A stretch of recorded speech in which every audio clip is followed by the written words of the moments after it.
Hey folks, this is Matt once again, and welcome to another random video, which is, to me, the most fun kind of video to do, be spur of the moment. And this video is my good friend Michael, aka Phantasm, on Facebook, had asked me if I would ever do a Richard Pryor marathon one day. And because I'm thinking if I ever, well, not if, whenever I do another marathon, since I did marathons for Jean-Claude Van Damme and Steven Seagal, two action guys, maybe do one for a comedian, whether it be John Candy or Bill Murray or Adam Sandler or Richard Pryor, Eddie Murphy. I mean, sky's the limit. But when he said that, I'm like, well, I was looking over my collection and I figured I'd share what Richard Pryor films I have in my collection. Now, granted, technically, a lot of these I've shown throughout my movie collection videos, but those are so long and there's so many parts to them. I even put a playlist, movie collection or DVD Blu-ray collection. I forget the title of it, but if you go to my playlist, it's one of the playlists. It's fun to just sit down and go through a little collection and right here, right now. So I realize I don't have too many Richard Pryor films. I have some. I don't nearly have all of them, but I have some. For example, his concert films. I know he did one called Live and Smoking, which I've heard bad things about. Might have seen it one time, and if I did, I completely forgot it. But if I ever saw it, I'd pick it up for the collection for whenever I do a marathon. Because it's much easier watching these films on a DVD than on a computer, at least this computer. But I have Richard Pryor live in concert. This is a fun one.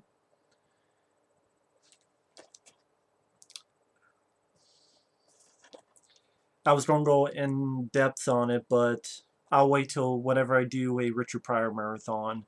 And I will review these whenever I do that, because these are a lot of fun to watch. About 80 minutes long, give or take. Given his impressions of what animals think, from his own pets to police dogs, riffing on the respective races, cussing up a storm, acting tough, getting kicked in the privates. Very fun concert film. Then you have Live on the Sunset Strip.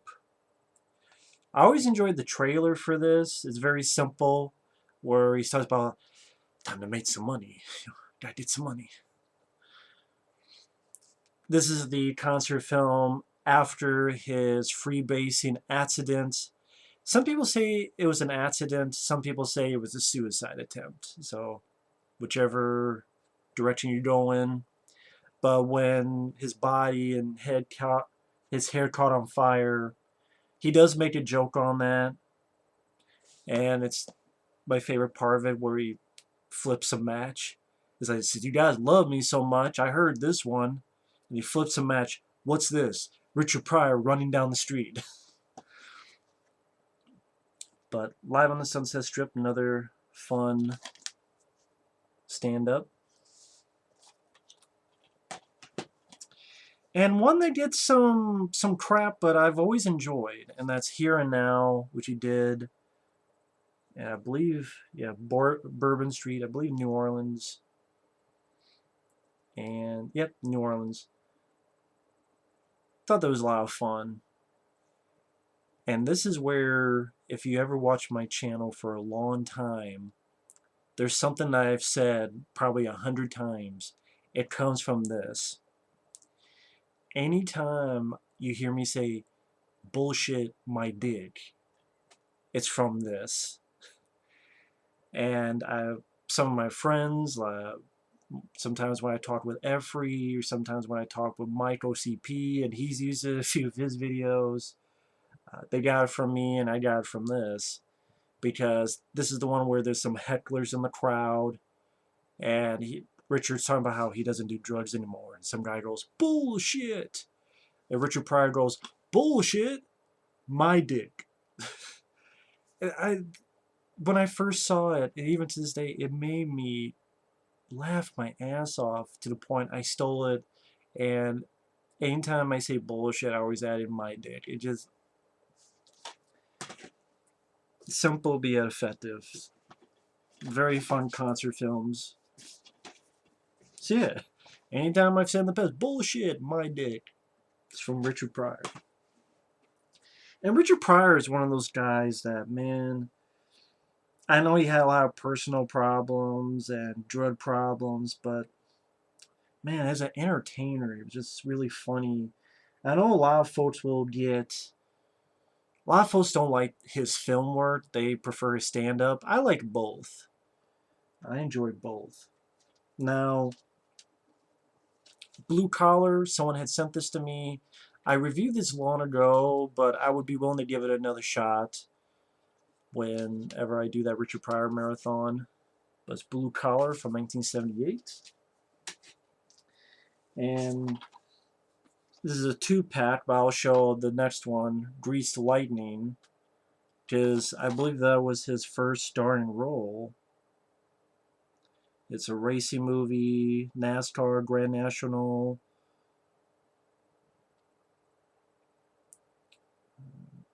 Bo Bridges, Pam Grier, Cleavon Little. Yeah, Grease Lightning. And that's the thing, I realize I don't have a lot of his early stuff. I don't have Which Way Is Up. I don't have like the Car Wash or like bit roles he did in films like California Suite. But I do have like his Richard Pryor. I mean, his stuff with Gene Wilder. Silver Streak, which I enjoy. Is just to me, I feel the film comes alive when you get to the hour mark, because that's when Richard Pryor comes in, and Gene Wilder and Richard Pryor have such chemistry together. The first hour, it's okay to watch for Gene Wilder, but the movie becomes okay to good after that hour. That's why this was never my favorite Pryor Wilder collaboration, because again, Richard Pryor doesn't come until like an hour into the movie. But I still like the film. And their most popular collaboration, Stir Crazy.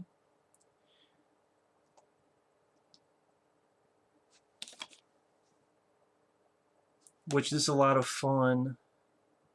Yeah, be bad. Or we get fucked.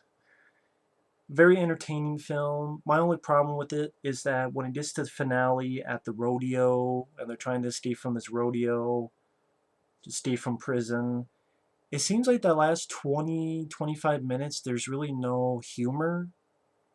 No laughs, no humor, not even really any attempts. It's just Gene Wilder on the rodeo and them trying to escape. And it kind of. I wish there was at least some bit of humor during the finale. Just seemed like all the humor was sucked down in the finale, but before it gets there, it's pretty funny. But again, I still enjoy the film. Some Kind of Hero, which the cover. I think the cover would make you think this would be like Stripes or In the Army Now with Pauly Shore or something, but this is actually more dramatic than it looks. This is, I would call this a drama first, and with some humor in it, and not a comedy first. I mean, the back of it makes it seem like, oh, it's a comedy with a little bit of drama, but I always thought this was more dramatic because Richard Pryor was a POW guy who comes back and shit happens,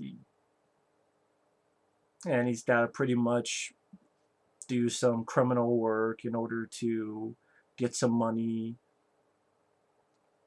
I'll go more in depth on it whenever I review it, but Richard Pryor does give a good performance, and it does have Margot Kidder as well.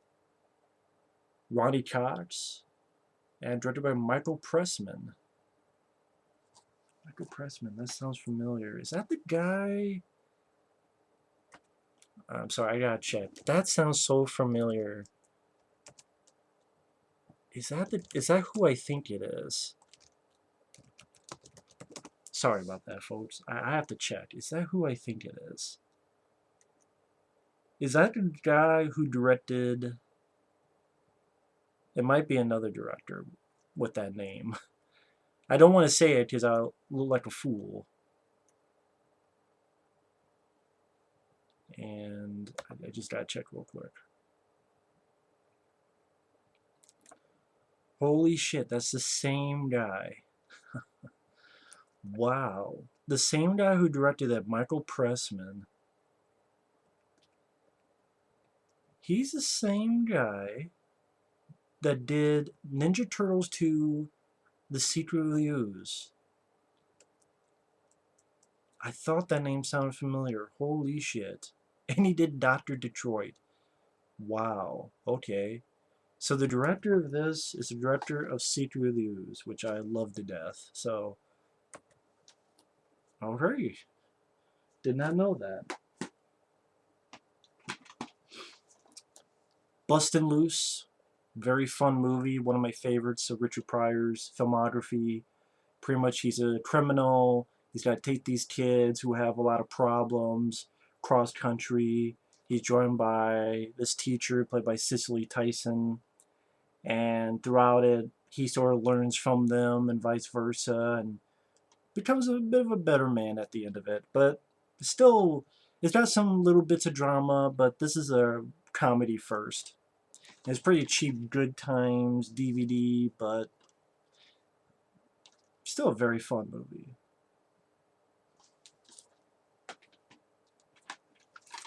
A film not many people like, called The Toy. Granted, the subject matter is pretty weird. Slavery is funny. I mean, this little kid here, Eric, also known as Master Bates, which, yes, Richard Pryor's character laughs when that's mentioned. His last name is Bates. And the kid's father is Jackie Gleason, and they pretty much tell the kid, hey, anything in this store you can have. And the kid wants the black man, who is just a guy who worked in a job as a janitor. And he's able to buy a black man and be his toy. It just, I mean, it's insane when I say it out loud, but... And that's directed by Richard Donner. That's even weirder. Because I think it's Richard Donner. I think of Superman. I think of Lethal Weapon. Not many people think of him from The Toy. But I still enjoy the film. I thought Richard Pryor did a good job. I thought Jackie Gleason did a good job. This kid, from what I understand, actually went into porn as an adult. Let me stress that. But because he was on one of those I Love the 80s. And they mentioned this. And they mentioned that little factoid. Despite the weird subject matter, I still have fun. I thought Richard Pryor had some nice chemistry bits of scenes he had with Jackie Gleason. The kid's able to be taught a few things about growing up. Again, one of those lines I stole from this movie. My life's not fair, tough titty. I stole that from Richard Pryor in this. So quite a few times when I say weird shit, I steal it from people like Richard Pryor. Brewsters Millions. This is, again, a fun movie directed by another guy who doesn't really direct these films too much, Walter Hill. I mean, yeah, I think of Southern Comfort, 48 Hours. Not many people think of him for Brewsters Millions. But I enjoy this flick. I like the idea where it's really, first off, it's a remake, but it's a remake from a film from like, what was it, 1914 or something? I mean, so it makes more sense to remake it. First filmed in 1914. That's what it says on the back there. It's pretty much a guy who gets this inheritance, but he has to spend $30 million in, I believe, a month without any assets remaining. If he does that, he gets $300 million. So while he's spending all this money like crazy, people think he's insane, but he can't tell anyone. He can't tell his buddy, played by John Candy. People are trying to help him out. He's like, no, no, don't, but he can't tell. My main problem with the film is the finale, because when I think of a film, for example, like this, which I'll get to, and I've reviewed this once or twice before, it's my favorite. These two guys are throughout the film entirely, from beginning to end. It ends on these two guys in a very fun way, freeze frame, happy. But here, John Candy gets forgotten at the end because it's Richard Pryor and this woman, and Stephen Collins is this asshole. Well, he's an asshole in real life. He's a fucking pedophile, but he's an asshole in the movie as well, trying to fuck over Richard Pryor, but Richard Pryor and the woman prove him wrong, and they win. Then he wins the inheritance, but John Candy's nowhere to be found. I mean, they should have had a scene where John Candy is told by Richard Pryor the whole thing, and then John Candy just going ape shit and hunting Richard Pryor and dancing or doing something crazy, like some final moments between these two guys. It was a missed opportunity for the ending that just, and it's sad because these two guys are no longer with us. And it's another one of these cheap Good Times DVD. I don't know what's up with Good Times and Richard Pryor, but I still enjoy the film. I think it's a fun movie. I like the idea behind it. I like the cast. Produced by Joel Silver, as well as Lawrence Gordon. Just the finale, I wish they would did. I wish they did more with it, but I still enjoy the movie.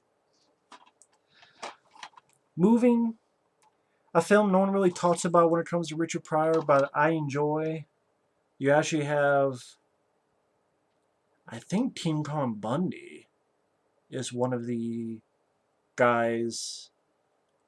Pretty much is about Richard Pryor and his family moving from New Jersey to Idaho and all the horrible shit that happens. You have Randy Quaid as an asshole neighbor. Dana Carvey is this guy who, I'll get to that whenever I talk about it.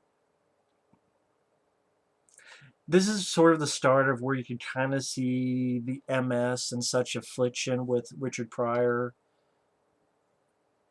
But it's very zany. It's pretty out there, but I thought it was also pretty damn funny. Pretty entertaining film, moving. And in Critical Condition,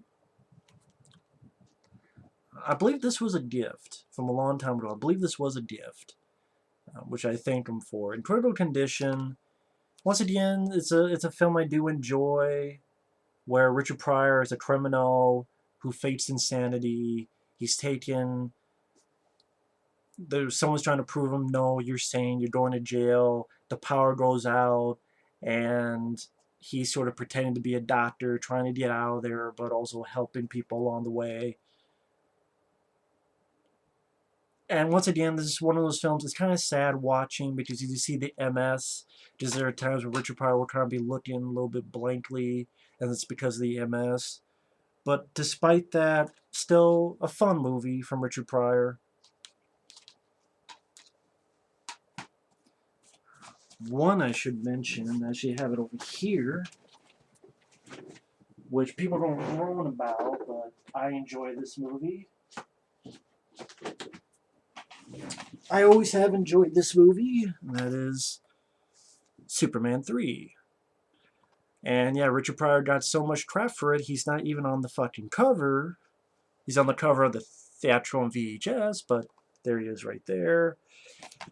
I know I've heard all the reasons why I'm supposed to hate the film, but I don't hate the film. In fact, I really enjoy the film. It is a comic book movie where, yes, it's goofy, it's zany, but so are a lot of Superman comic books. But if you think of Superman before this movie came out, there were a lot of comics that are pretty goofy. So I thought it actually captured that tone kind of well. But Christopher Reeve himself was good. The evil Superman stuff was good. Richard Pryor, I liked in the movie. I liked that he faced off against an AI, this computer program, and when this woman turned to this freaky looking robot. And I liked Annette O'Toole a bit more than Margot Kidder. I mean, I like Margot Kidder in Superman 1 and 2, but if someone told me which I liked more, I liked Annette O'Toole more. There's a lot I liked about this film. I love the movie, but I know I'm going to get a lot of people pissed at me for saying that, but well. You have Harlem Nights, film that he did with Eddie Murphy. Eddie Murphy directed it. You also had Red Fox. This is one of those films that it has its moments. It does have its moments. But considering the people involved, it's a bit disappointing. I just, one thing, I wish they didn't put it as a period piece. It's kind of when Burt Reynolds and Clint Eastwood did a movie together, finally. And then they had to be a period piece. And even fucking Jackie Chan Jet Li had to be this. It was a fantasy and a period piece. Like, what is it with these guys getting together finally, and it has to be a period piece of some sort? Even the Forbidden Kingdom, it was like, was a fantasy, but still a period piece. Why? City Heat had to be a period piece. This had to be a period piece.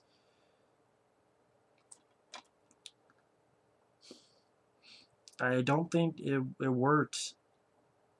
It's not one of the worst films ever, though. It's not even one of the worst Eddie Murphy films, sadly. But again, it has its moments, but I remember when I first saw it, I was a bit disappointed in it. Who knows? Maybe I'll watch it again and it'll grow on me, but it does have its pretty funny moments, so I will admit that. See No Evil, Hear No Evil. I reviewed this at least once or twice before. I have this on Blu-ray as well. My favorite. Loved it ever since I was a kid to this day. One guy's deaf, one guy's blind. There's a murder. They're accused of it. They escape and try to prove their innocence. I think it's hilarious. I think it's pretty damn funny. I think these two guys are great in it. They're in it throughout from beginning to end. A lot of laugh out loud moments. I did a review for this. It's up, and I would review this 10 times if I could. And the last one, which is pretty sad, Another You. The best part of this movie is the opening logo, where you have that TriStar horse logo, where the horse comes in and flies to the screen. So that TriStar horse. You hear Richard Pryor going, "Whoa, boy, easy. Fucking wings. What's going on?" You hear a crash. And then Richard Pryor going, "Fucking white horse." And that's sad, because that's the funniest part of the movie. And it's a fucking logo. And you hear Richard Pryor talking. Other than that, it's depressing. It's sad. Richard Pryor was in really poor health. His MS kicked in. You can even tell just by looking at him. He looks bad. His MS was strong. Gene Wilder himself was much older as well. They just didn't have that energy together. And it seemed like at points throughout, Richard Pryor disappeared for long moments of the movie.